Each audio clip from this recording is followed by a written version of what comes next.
suis Dominique Évrard, je suis photographe. J'ai commencé il y a 60 ans, quasiment, la photographie. Enfin, j'ai surtout commencé par le cinéma, en fait, par l'image animée. À partir des années 70, j'ai quand même continué le cinéma, enfin, le cinéma sous forme de documentaire. Je travaillais pour des artistes, je faisais des books pour des artistes, et je poursuivais mon propre travail, et ce qui m'a permis de rentrer en relation avec des marchands, en fait, des galéristes, à qui j'ai montré mes photos, et puis ça les intéressait. Donc je me suis constitué comme ça un réseau de 4 ou 5 marchands, galéristes. Non, on dit galéristes, moi j'ai toujours dit marchands, qui ont montré mon travail, m'ont vendu.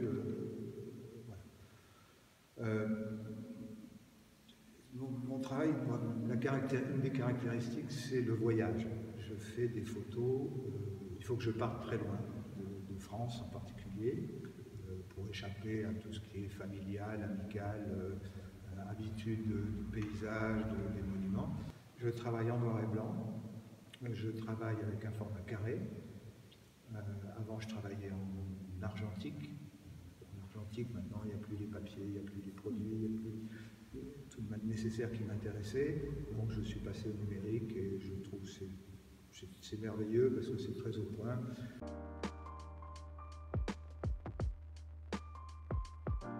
Alors, je crois que c'est un travail sur le temps et sur l'espace.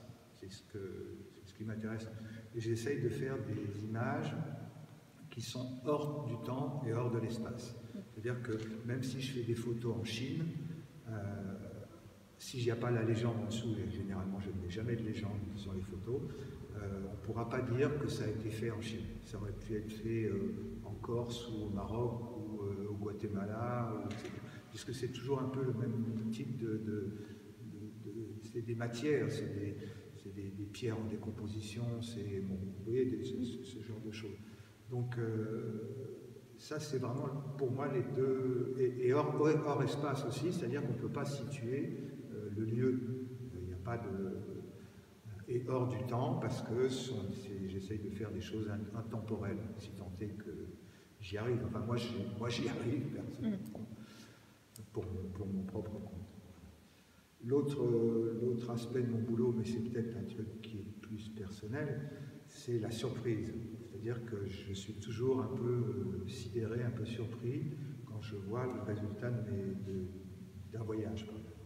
Parce qu'avant, avec l'argentique, il y avait le temps du labo, le développement des films, le traitement, etc., avant de voir l'image.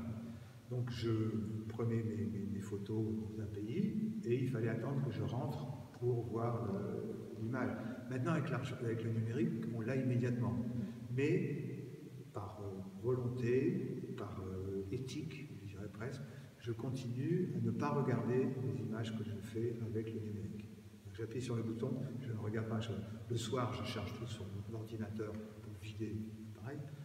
Mais je ne regarde pas les choses et je vis avec les photos que j'ai faites dans ma tête, en les réimaginant, jusqu'à quelquefois 1 mois, 2 mois, ce qui était le cas pour les photos que j'ai faites ici. J'ai fait deux séries de prises de vue et je n'ai pas regardé les images, je les ai vues qu'1 mois après. Et ça permet de réévaluer les formes qu'on a saisies, qu'on a captées, de gamberger bien sûr dessus, et l'image travaille dans la tête, quelque part. Bon, ça c'est des trucs qui me sont personnels, mais je crois que la méthode induit la photo.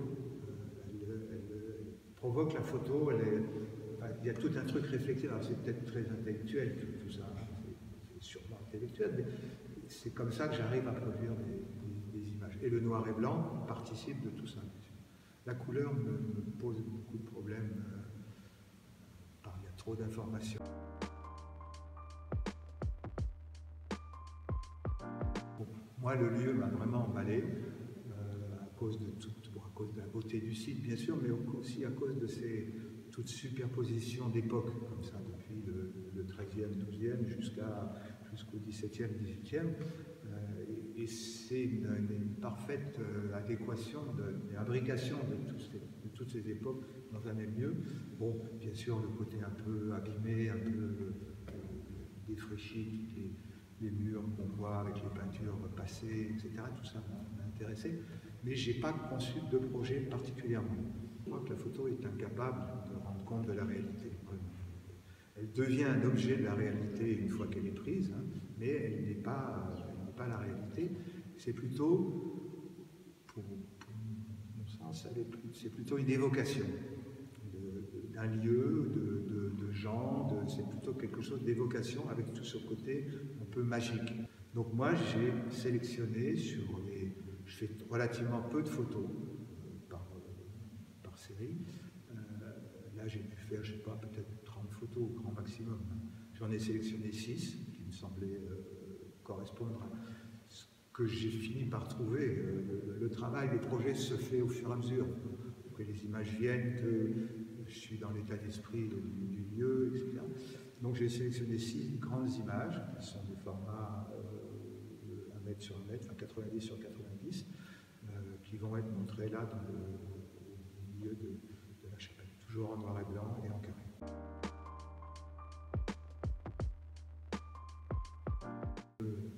Un peu suffoqué, je ne m'attendais pas. Déjà, le clocher d'or, c'est quand même quelque chose, avec tout ce qu'on peut imaginer, pourquoi il est tordu. Enfin, là encore, il y a un côté magique. Ici, bon, je ne sais pas, il y a un côté, un saisissement, un peu comme dans la photo, quand je découvre une image que j'ai faite 2 mois avant, et que je vois cette image, il y a le même étonnement, le même saisissement avec ça a vraiment collé.